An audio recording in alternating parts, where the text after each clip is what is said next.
제대로 아는 포천 공동체가 될 수 있기를 주의 이름으로 축원합니다. 네, 늘 언제나 하나님을 중심으로 또 모시고 살아갈 수 있는 그런 이 땅의 진정한 그런 신앙인들이 됐으면 좋겠습니다.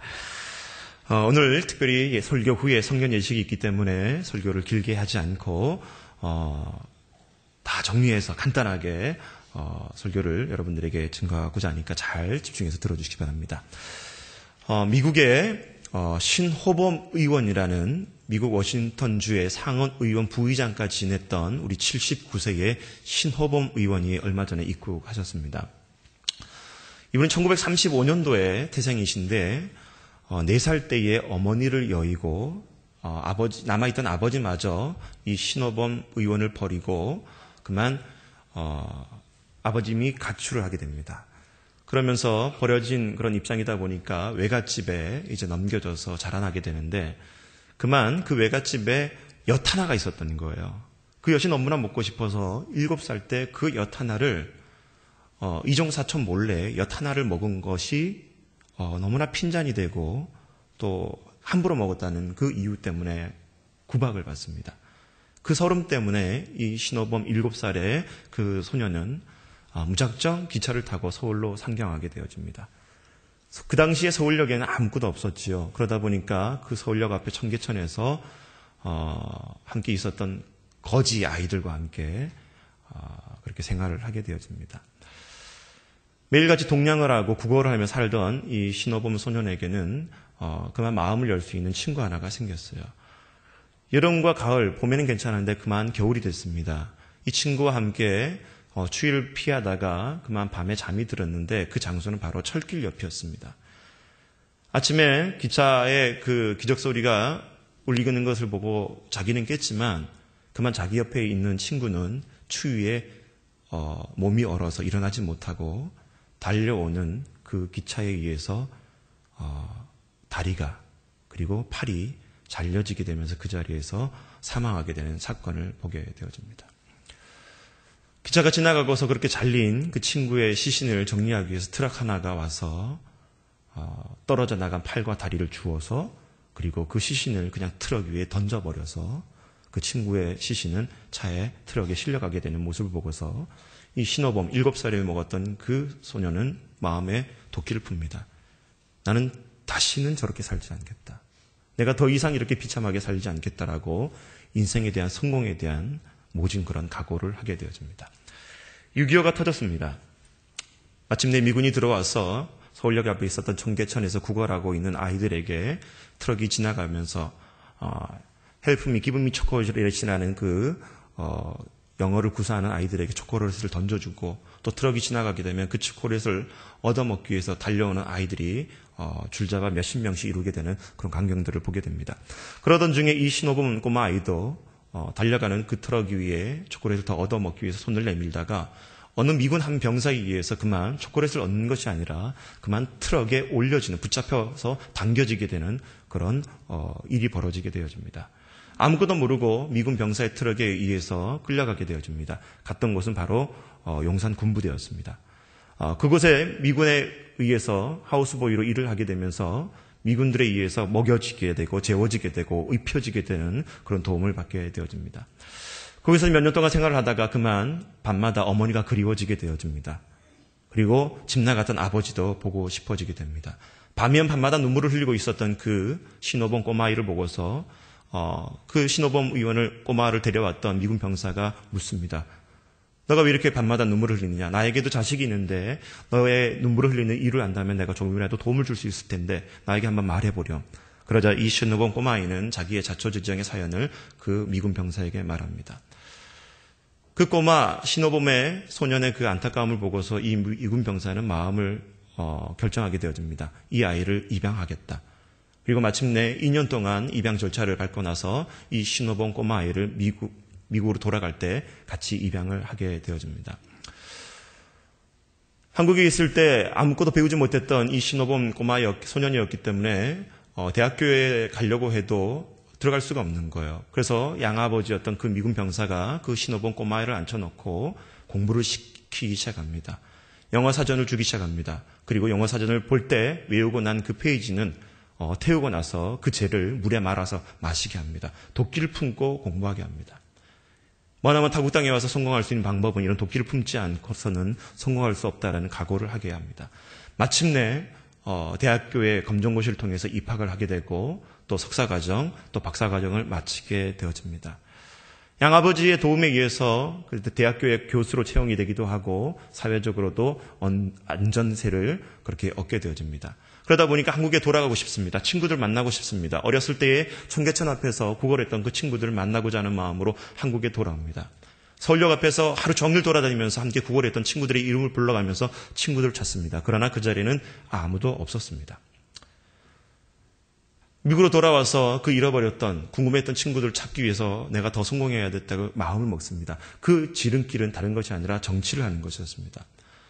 정치를 하기 위해서 입문하게 되지만 첫 단계는 처참하게 실패로 떨어지게 되어집니다. 근데 그 실패의 차이는 단 투표율이 2%에 의해서 낙선이 되어져 버렸다는 거예요. 망연자실 이 마음을 달래기 위해서 중국으로 여행을 떠나게 되는데 중국에서 열차를 타게 됐을 때에 어느 날 그 객차 안에 조선 아라는 여인이 울고 있는 모습을 보게 됩니다. 조선족이었습니다. 얘기를 들어보니까 이 조선 아라는 소녀는 그만 아버지가 항일 투쟁을 하다가 그만 안타깝게 목숨을 잃어버렸던 항일 투쟁 독립운동가의 딸이었습니다. 아버지가 어느 순간에 어느 지점에서 만나기로 약속을 했는데 그 아버지가 돌아오지 않는 그 안타까운 마음에 그 조선 아라는 그 소녀는 눈물을 흘리고 있었던 것이죠. 그 모습을 보면서 이 신호범 의원은 다짐하게 됩니다. 나라를 구하기 위해서 자기의 목숨까지도 딸마저도 버릴 줄 알았던 그 항일 운동가의 독립운동가의 마음처럼 내가 이 세상을 살 때 성공하려고 하는 그런 마음이 있다면 더 모질고 더 단단한 그런 각오를 하지 않으면 안 되겠구나 마음을 먹고 용기를 내어서 다시 미국에 들어오게 됩니다. 그리고 다음 재선 때 27만 명이나 되는 워싱턴주에 있었던 그 투표를 할 수 있는 그 선거인들을 일일이 찾아다니기 시작합니다. 무려 운동화가 4켤레가 달아서 헐어질 정도로 모든 투표권이 있던 사람들을 일일이 찾아갑니다. 찾아가다 보면 그 마당 앞에 있었던 집에 개에게 물리기도 하고 그리고 비를 맞기도 하고 또 쫓겨나기도 하고 또 소금을 뒤집어 쓰는 그런 일도 겪기도 하면서 민주당의 텃밭이었던 그 워싱턴주에서 공화당 후보로 이 신호범 의원이 마침내 당선되게 되어집니다. 신호범 의원을 찍어줬던 그 주민들의 마음을 들어보니까 우리 집에 와가지고 아무리 쫓아내도 개에게 물릴 정도로 나를 찾아오고 비가 왔음에도 불구하고 대문 앞에서 나를 기다려줬던 그 의원의 고마움, 어떠한 상황과 어떠한 그런 여건 속에서도 나의 마음을 사기 위해서 기다릴 줄 알았던 신호범 의원의 그 마음을 너무나 불쌍히 여겨서 안타까운 나머지 동정표로 내가 찍어줄 수밖에 없었다라는 고백을 하게 되어집니다. 마침내 한국인 최초로 그리고 동양계 최초로 워싱턴주의 상원의원 부의장까지 올라가게 되고 지금까지도 미국 상원의원에서 정치생활을 하고 있는 분이 신호범 의원입니다. 왜 제가 이 신호범 의원의 얘기를 하게 되냐면 여러분 어렸을 때에 그리고 삶을 살면서 청년 때에 뜻을 정하지 않고서는 자기의 삶의 방향이 없어진다는 것입니다. 여러분 한평생 우리가 삶을 살면서 뜻없이 사는 삶이 되는 것이 아니라 뜻을 정하고 그 방향대로 살아갈 수 있는 결단이 있어지는 우리 모두가 될 수 있기를 주의 이름으로 축원합니다. 오늘 성경 말씀을 보다 보면 이렇게 어렸을 때의 뜻을 정한 인생이 있는데 그 이름하여 바로 다니엘이라는 인물이 등장하게 되어집니다. 이 다니엘 우리가 너무나 잘 알고 있는 인물이지만 그가 하나님 앞에 귀하게 쓰임받을 수 있었고 믿음의 절기를 지킬 수 있었던 것은 바로 어린 시절에 청년의 시절에 뜻을 정한 인생이었기 때문에 가능했다는 것입니다. 더불어서 오늘 예배를 드리는 우리 성년을 맞이한 우리 귀한 27기 지체들, 이 성년 예식이 그냥 예식으로 끝나는 것이 아니라 하나님 앞에 뜻을 정할 수 있고 그 뜻에 맞게끔 살아가는 삶의 리턴이 있어지는 우리 모두가 될 수 있기를 주의 이름으로 축원합니다. 그렇다면 이렇게 뜻을 정한 인생은 어떻게 되느냐? 같이 따라하기 원합니다. 세상의 유혹을 물리쳐야 된다. 시작. 우리가 읽었던 말씀 중에 8절 말씀 다시 한번 읽어보도록 하겠습니다. 1장 8절입니다. 같이 읽습니다. 시작. 다니엘은 뜻을 정하여 왕의 음식과 그가 마시는 포도주로 자기를 더럽히지 아니하리라 하고 자기를 더럽히지 아니하도록 환관장에 구하니. 아멘. 오늘 말씀을 보다 보면 다니엘이 왕의 진미와 포도주를 거부하는 대목이 나오게 됩니다. 어떻게 보면 바벨론 포로로 끌려갔던 그 유다 지파의 그런 혈통, 아주 좋은 엘리트 형통에 있었던 이 다니엘이 바벨론에서도 왕의 진미와 포도주를 먹을 수 있는, 어떻게 보면 입신양명할 수도 있겠고 자기가 원하는 대로 나름대로 그렇게 포로였지만 다른 사람에 비해서 좀 더 안전하고 평화롭게 삶을 살 수 있는 특권이 있었음에도 불구하고 이 다니엘이 그 왕의 진미와 포도주를 거부했던 것은 무엇입니까? 바로 뜻을 정했다는 거예요. 여러분 보십시오. 왕의 진미와 포도주를 거부했던 이유는 먼저 이 다니엘에게 있어서는 그 진미와 포도주를 먹는다는 것은 바로 바벨론 우상에게 드려졌던 그 제사 음식을 먹음으로 말미암아 그 제사에 동참한다는 것을 상징하고 있는 거예요. 자칫 이것이 그냥 내가 배부르고 맛있는 음식이라고 먹을 수도 있겠지만 그 음식을 먹는다는 것은 내가 만군의 주 여호와 하나님 앞에 제사하는 것이 아니라 우상에게 절한다는 것을 내포하고 있다는 것입니다. 그러다 보니까 어떻게 보면 포로의 입장에서 왕이 명령한 그 명령에 의해서 따르고 지켜야 될 그 입장이었지만 이 다니엘은 그것을 거부하고 있는 것입니다. 자칫하면 자기의 목숨이 날아갈 수 있는 그런 위기가 올 수도 있겠지만 이 다니엘은 그렇지 않았다는 거예요. 뜻을 정하여 왕의 진미와 포도주를 거부했더라. 여러분, 우리 그리스도인이라는 것이 무엇입니까? 뜻을 정한다는 것이 무엇입니까? 믿음대로 산다는 것이 아닙니까? 믿음대로 산다는 건 뭐예요? 나를 위해 사는 것이 아니라 하나님을 위한 삶이 될 줄 믿습니다. 그렇다면 우리는 하나님의 자녀로서 그리고 육적인 삶을 사는 것이 아니라 영의 삶을 사는 것인데, 여러분 우리가 한순간 삶을 살면서 정말 육의 일을 도모하는 것이 아니라 영적인 일을 도모할 수 있는 그런 청년들이 될 수 있기를 주의 이름으로 축원합니다. 여러분, 자녀가 부모에게 효도하는 게 뭡니까? 부모가 기뻐하는 일을 하는 것이 자녀의 여러분 도리인 줄 믿습니다. 우리가 마찬가지예요. 나의 아버지 대신 그 하나님을 따른다는 것은 하나님이 기뻐하시는 일을 한다는 것을 얘기하고 있다는 것입니다. 오늘 다니엘은 다른 것이 아니었어요. 자기를 위한 삶이 아니라 아버지 대신 그 하나님을 기쁘게 해드는 일이 무엇인지를 분명히 알고 그 일에 맞춰서 뜻을 정했다라고 성경에 기록되어져 있습니다. 정확하게 13년 전입니다. 제가 장신대 신대원을 이제 들어가게 되고, 서울에 가면 강나루에 이제 장신대가 있는데, 장신대에서 차를 타고 한 5분만, 10분만 가게 되면 미사리라는 곳이 나오게 됩니다. 그 미사리에는 유명한 라이브 카페 업소가 수백 개가 놓여져 있어요. 신대원 시절에 교육전사 생활하면서 용돈이 넉넉지 않죠. 사례비가 넉넉지 않죠. 음악하는 선배한테 전화가 왔습니다. 하루에 미사리에 와가지고 30분씩만 일주일에 3번만 노래하게 되면 한 달에 200만 원을 주겠다는 거예요. 그때 당시에. 여러분 놀라지도 않네요. 13년 전에 한 달에 300만 원을 준다는 거예요. 일주일에 3타임 30분씩. 갔겠습니까? 안 갔겠습니까? 고민되더라고요. 가야 될까 말아야 될까. 특별히 밤에 하는 일도 없고, 기숙사에서 혼자 뭐 하겠어요. 밤에 가서 기타 들고 일주일에 3번만 가서 30분씩 스테이지 해주면 200만 원이 나에게 떨어지는데 할까 말까. 미사리 가서 모자만 눌렀으면 난 줄 모를 텐데 할까 말까 고민하기 시작합니다.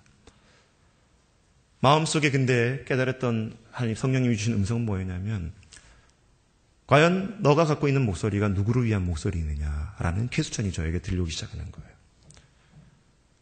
음악 선배는 빨리 이 자리를 메꿔야 되는데 와달라고 부탁을 하고 있고, 제 마음속에 성령님이 들려주시는 그 음성과 물질적인 유혹 때문에 갈림길이 생기기 시작했습니다. 며칠을 고민하다가 선배한테 전화를 했습니다. 도저히 못 가겠습니다. 사랑하는 청년 여러분, 우리의 삶이 나를 위한 삶이 아니라 뜻을 정한 인생은 하나님을 위한 삶이 되어야 될 줄 믿습니다. 어떠한 순간에서도 여러분 세상의 유혹에 넘어가지 않기를 주의 이름으로 축원합니다. 미국에 가면 여러분 그 네바다 사막 한가운데 방울뱀들이 돌아다니게 되는 것을 보게 돼요. 방울뱀. 근데 이 방울뱀이 다람쥐를 잡아먹는 특징이 있는데, 그게 뭐냐면 방울뱀은 그 방울 소리를 냅니다. 방울뱀이. 그러면서 이 다람쥐가 그 소리를 듣고 신기해서 나무에 있다가 나무 밑으로 내려오는 거예요. 그때 이 방울뱀이 그 소리를 듣고 내려왔던 다람쥐를 향해서 입을 쫙 벌립니다. 입을 쫙 벌린 모습을 보고 다람쥐가 놀라서 까무라치는 거예요. 그때 이 방울뱀이 다람쥐를 그냥 확 삼켜버립니다. 여러분, 마귀는 오늘 이 방울뱀과 같이 우리에게 그렇게 유혹하고 다가온다는 거예요. 작은 소리로 우리가 관심 갖게, 우리를 미혹하게 하면서 우리를 넘어뜨리게 하고 방심하게 한 그 순간에 우리를 여러분 넘어뜨린다는 것입니다. 사랑하는 청년 여러분, 뜻을 정한 인생 다른 것이 아닙니다. 내가 어느 상황에 어떤 환경에 있든지 간에 하나님의 자녀라는 그 정체성, 아이덴티티를 기억하고 그리고 하나님의 영광을 위해서 살아가는 것이 여러분 뜻을 정한 인생인데 저와 여러분 모두가 그러한 삶을 살 수 있기를 주의 이름으로 축원합니다. 두 번째, 여러분 다르게 사는 방법 같이 따라합니다. 죽으면 죽으리라. 시작. 여러분 좀 전에 말씀을 드렸지만 이 다니엘은 그 왕의 진미와 포도주를 먹어야 되는 입장이었어요. 그러나 그것을 먹지 않고 거부를 하게 됩니다. 자칫 이 대목은 다니엘의 생명이 위험에 놓여질 시기입니다. 그런데 성경을 보다 보면 그와 비슷한 대목이 나오게 되는데 에스더라는 여인이 자기의 민족을 구원하기 위해서 그 왕 앞에 나갈 수 없는 입장이었음에도 불구하고 용기를 내어서 자기의 민족을 구원하기 위해서 여러분 죽으면 죽으리란 각오로 왕 앞에 나가게 되죠. 우리가 신약 성경을 보다 보면 사도행전 21장을 보다 보면 이 사도 바울이 1차, 2차, 3차 전도여행을 하게 되고 3차 전도여행 때 예루살렘 교회를 구제하기 위해서 마게도냐와 아시아와 갈라디아 지역에 있었던 고린도 지역에 있었던 교회들에게 그 연보에 관련된 그 물질을 거두고 나서 이 물질을 들고 예루살렘으로 가야 되는데 그 가는 도중에 이 바울은 예루살렘에 도착하면 자기가 생명의 위협을 겪게 될 것을 알게 되어집니다. 그러면서 수많은 가는 도중에 많은 예언자들과 동역자들이 이 사도 바울이 예루살렘으로 돌아갈 것을 다 만류하고 있는 거예요. 그럼에도 불구하고 사도 바울이 예루살렘으로 돌아가야 되는 그 다짐은 무엇이냐? 내가 주 예수께 받은 사명, 그 달려갈 길을 다 마치려 하면 나의 생명을 조금 더 아끼려 하지 아니하노라. 죽으면 죽으리라는 각오로 여러분 이 사도 바울이 예루살렘으로 들어가는 거예요. 왜? 하나님의 일을 이루기 위해서, 하나님의 뜻을 이루기 위해서. 여러분 그리스도인이라면 삶을 사는 자세가 다른 것이 아닙니다. 하나님의 영광을 위해서라면, 하나님의 뜻을 위해서라면 죽으면 죽으리라는 각오가 우리 모두에게 있기를 주 이름으로 축원합니다. 1935년 12월 19일입니다. 평양신학교에서 주기철 목사님이 부흥회를 통해서 설교를 하시게 됩니다. 그때 세 가지 일사각오를 얘기하게 되는데 첫 번째는 예수님을 위해서 일사각오.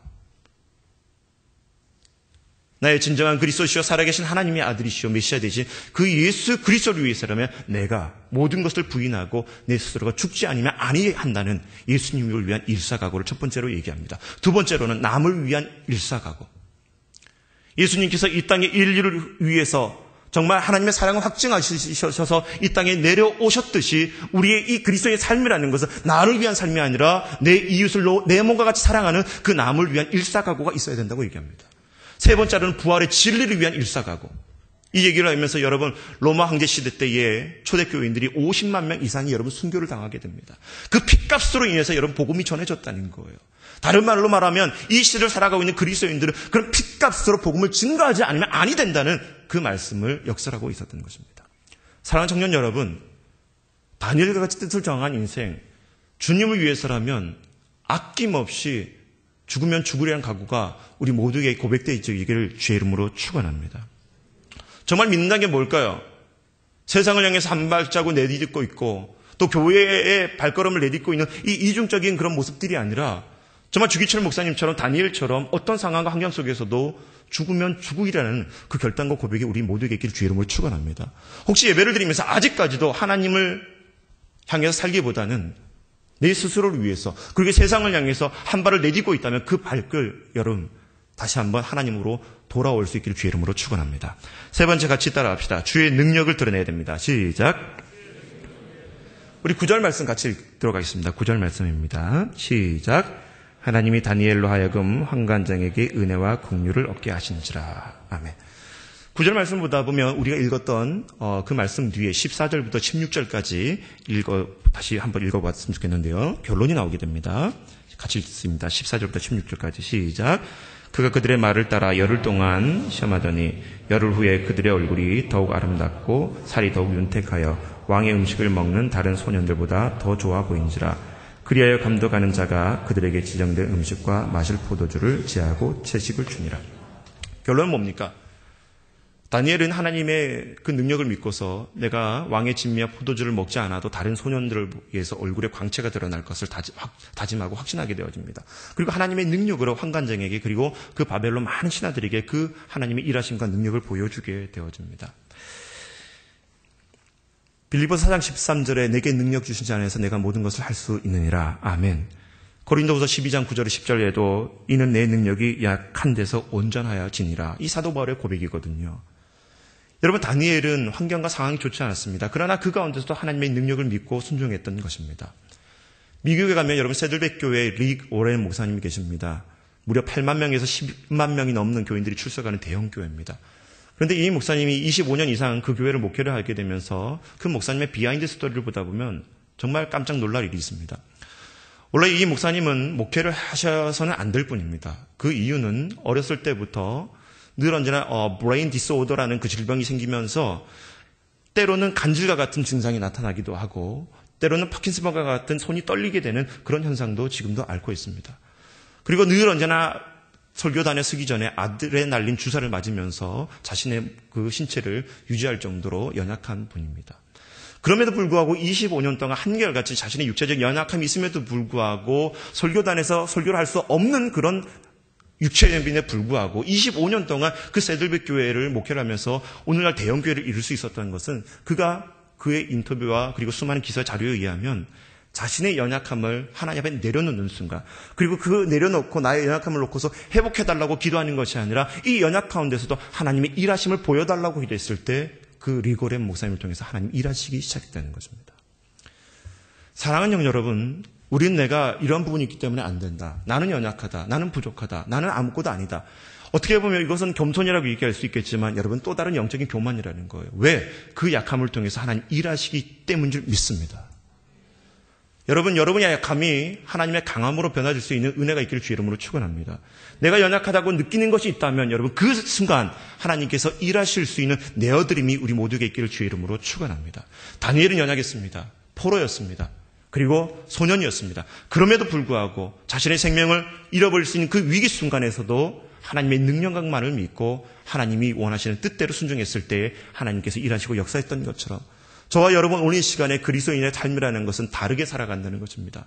세상의 방법대로 살아가는 것이 아닙니다. 세상의 그런 모습대로 살아가는 것이 아닙니다. 다른 사람들이 다 예라고 할 때 우리는 아니요라고 할 줄 알아야 되는 거예요. 다른 사람들이 다 아니요라고 얘기할 때 우리는 예라고 대답할 줄 아는 것이 우리 믿음의 자녀들의 모습인 줄 믿습니다. 그 기준이 하나님의 뜻이 되어지고 이 땅에 오늘날 다니엘과 같은 우리 모두가 될 수 있기를 주 이름으로 축원합니다.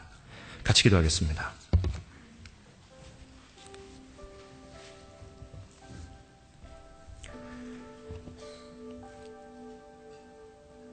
하나님, 오늘도 저희들에게 이 세상을 살면서 좀 더 다르게 살 수 있는 마음 갖게 하심에 감사를 드립니다. 그저 종교적인 형식적인 모습만 갖고 살아가는 것이 아니라 우리의 가치관과 세계관이 하나님의 뜻에 맞게끔 변화되게 하여 주시고 주님 보시기에 아니라는 것들 우리도 아니라고 얘기할 수가 있게 하여 주시고 주님이 예라고 하면 우리도 예라고 대답할 수 있는 믿음 될 수 있도록 주여 도와주시옵소서. 나의 삶의 모든 영역에서 주님을 인정하며 살아가게 하여 주시고 정말 이 땅에 다니엘과 같은 믿음의 절개가 그리고 이 땅의 삶을 살면서 그리스도인다운 그런 삶을 살아갈 수 있는 저희 될 수 있도록 하나님 도와주시옵소서. 이것을 믿사옵고 감사드리며 예수님 이름으로 기도드립니다. 아멘. 이 시간에는 저희 포천 공동체가 처음으로 2013년도 성년식을 맞아서 이제 성년 예식을 갖고자 합니다. 성년식은 원래 1975년도에 5월 6일 날로 제정되어졌습니다. 그런데 1985년도부터는 5월 셋째 주 월요일을 기준으로 성년식을 갖게 되어지면서 만 19세에 해당하는 성년자들에게 축하와 또 자그마한 그런 격려와 또 그런 위로의 시간을 갖는 것이 바로 성년식으로 이제 정착이 되어졌습니다. 교회에서도 각 기관과 부서에서도 성년식을 또 하기도 하지만 교회에서도 또 하나님 앞에 또 성도들 앞에 거룩한 그런 예식과 서역을 하게 되면서 하나님의 자녀로 또 살기를 그런 다짐하는 시간을 갖고자 합니다. 이제 제가 성년식을 거행하는 선언을 하도록 할 텐데 여러분 함께 순서에 따라서 협조해 주시길 부탁을 드리겠습니다. 이제부터 성년식을 거행하도록 하겠습니다. 이제 주의 거룩한 교회에 한 세대가 일어서려고 합니다. 모든 성도님들께서는 이들을 축복하는 마음으로 함께 이 거룩한 예식의 증인이 되어주시기 바랍니다. 이제 제가 성년자들을 호명할 때 그 이름이 불려지는 우리 성년자들은 예하고 대답하고 그 자리에서 일어나 주시기 바랍니다. 송민수, 유근찬, 김정환, 김형욱, 유지은, 김지영, 이현주, 김민지, 김효영, 김혜석, 손하진, 문은혜, 김지현, 노민진, 김현영, 권태성, 정나나. 이제 제가 하나님의 말씀을 읽도록 하겠습니다. 민수기 6장 24절에서 26절 말씀. 여호와는 내게 복을 주시고 너를 지키시기를 원하며 여호와는 그 얼굴로 내게 비추사 은혜 베푸시기를 원하여 여호와는 그 얼굴을 내게로 향하여 드사 평강 주시기를 원하노라 할지니라 하라. 아멘. 이제 우리 성년자들을 향해서 제가 문답하도록 하겠습니다. 성년자들은 이제 제가 묻는 문답에 대답해 주시기 바랍니다. 성년자들은 오른손을 들고 네 믿습니다 또는 네 다짐합니다로 화답해 줄 수 있기를 부탁을 드리겠습니다. 오른손을 다 들어주시기 바라고요. 이제 성년자들에게 묻도록 하겠습니다. 여러분은 한 분이신 하나님께서 여러분의 창조주이심을 믿습니까? 네, 믿습니다. 여러분은 여러분의 몸과 마음이 하나님의 성전임을 믿습니까? 네, 믿습니다. 여러분은 이제 하나님의 자녀로서 몸과 영혼의 거룩한 순결을 지킬 것을 다짐합니까? 네, 다짐합니다. 이 모든 질문에 대하여 하나님과 성도들 앞에서 책임을 지고 살 것을 다짐합니까? 네, 다짐합니다. 네, 아멘. 이제 성년자들이 하나님과 교회 앞에 사역을 하였습니다. 한번 큰 박수로 여러분 이 사역에 격려해 주시길 바라겠습니다. 이 문답과 더불어서 우리 성년자 대표 중에 한 우리 청년이 나와서 또 하나님과 증인들 앞에서 서약하는 시간 갖도록 하겠습니다. 우리 송민현 수영재 앞으로 나와주기 바랍니다.